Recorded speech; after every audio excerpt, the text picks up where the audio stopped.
This is the Rolls-Royce Wraith.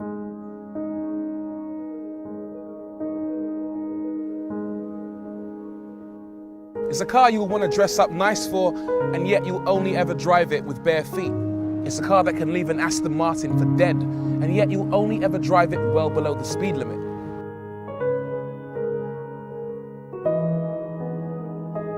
It's also a car that's quite hideous to look at. Some might say it represents the very worst of humanity.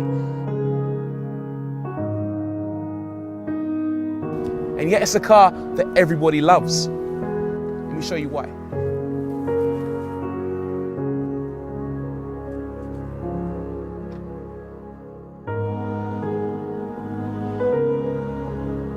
When you think of Rolls-Royce cars, you instinctively think of big luxury limos. Rich man in the back, chauffeur up front. They've never really been cars designed for you to drive yourself, but the Wraith is different.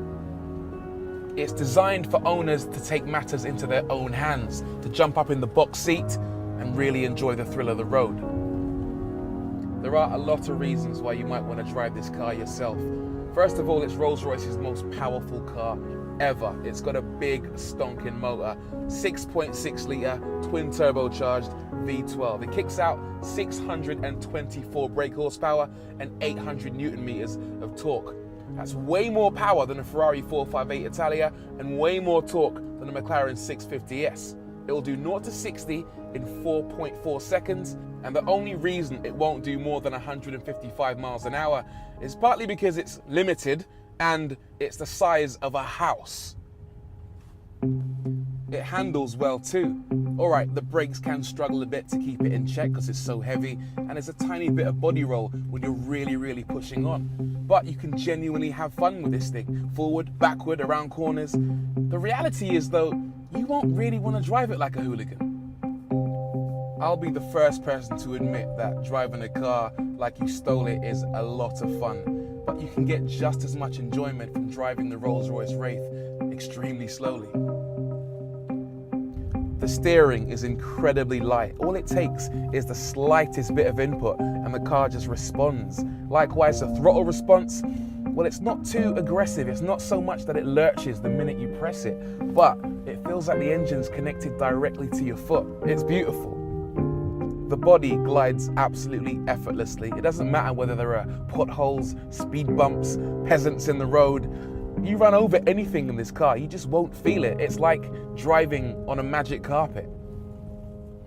The gearbox seems like it's directly connected to your brain. Not only does the Wraith's transmission feel as if it's one giant cog rather than a bunch of individual ratios, it also intelligently changes gears depending on the situation. The sat-nav knows exactly what type of road you're on and will change up or down depending on how you're supposed to be driving. If you're on a fast road with lots of corners and it knows you'll need to hold a low gear, it will select one for you.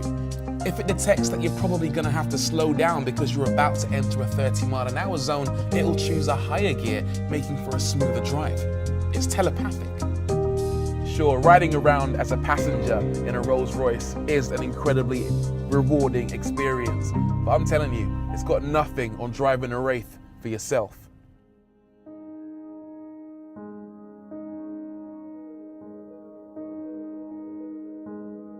So it's a hell of a car on the road, but it's also a hell of a car when standing still. Just being in and around the Wraith is incredibly special. It's that good. Earlier on, I mentioned the fact that it's the kind of car you might want to dress up for, but still drive it barefoot. And here's why. Lamb's wool carpets. Not rug, actual carpet. I was driving around earlier, no shoes, no socks, and it just feels incredible. Also, Rolls-Royce, you missed a trick. Get that lamb's wool on the pedals, then we can talk. Up top, you get this incredible LED headlining. The LED lights are designed to mimic the stars above you. And you can actually tell Rolls-Royce what particular constellation you want these arranged in. There's actually a bloke whose job it is in the factory to put these LEDs in one by one. I'm sure he's probably quite well paid for it, but I can't help but think this is a bit of a guilty pleasure. Elsewhere inside, there are pleasures galore. Everything is just perfect. Every switch, every button, every knob has that bespoke luxury feel. So every time you touch anything, You feel as if you're being spoiled.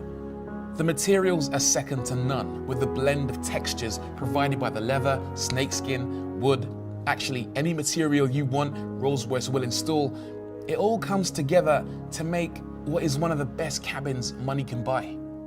The slick upper and lower level heating adjustments not only look great, but feel fantastic. The fan speed selector feels like it's lubricated with the finest honey, and the vent opening mechanism is just inspired. There's some pretty serious tech too. Most of it is based on the BMW iDrive system, although that's no bad thing. You get this selector knob that lets you control a central touchscreen. This gives you access to nav, apps, an office client, a telephone system, a concierge service that lets you ring what is essentially a private butler, and there's a damn good entertainment system too.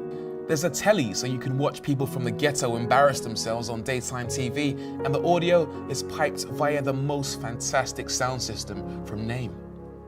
Oh, and the suicide doors can either be closed by hand if you want to slum it, or at the push of a button. And if none of that impresses you, well, you're probably dead inside, but there's one more really cool trick. Integrated Rolls-Royce umbrellas. Very, very clever for when you leave the car and you don't want to get wet. What's interesting is that you can actually put the umbrellas back in even if they're soaking wet. The car has an integrated heating system inside the front bulkhead, so the next time you need the umbrellas, they'll be completely dry.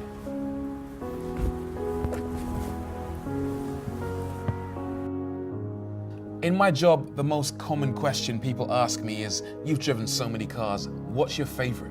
Usually I tell them I don't have a favorite because some cars are better for some purposes than others. A Ford Fiesta is better than a Ferrari in some respects. Likewise, an Aston Martin is better than a Focus in others. But the Wraith has given me food for thought. It's not only a car you can drive every day, but it's a car you'll desperately want to, despite the price, because it makes every journey feel so incredibly special. It does fast incredibly well. It does slow even better. It makes you feel good whether you're inside it or looking at it from 50 feet away. It's magic. I'm reluctant to say it's the best car I've ever driven, but everything else I've stepped into since just feels mediocre by comparison. The Wraith is absolutely, unequivocally amazing.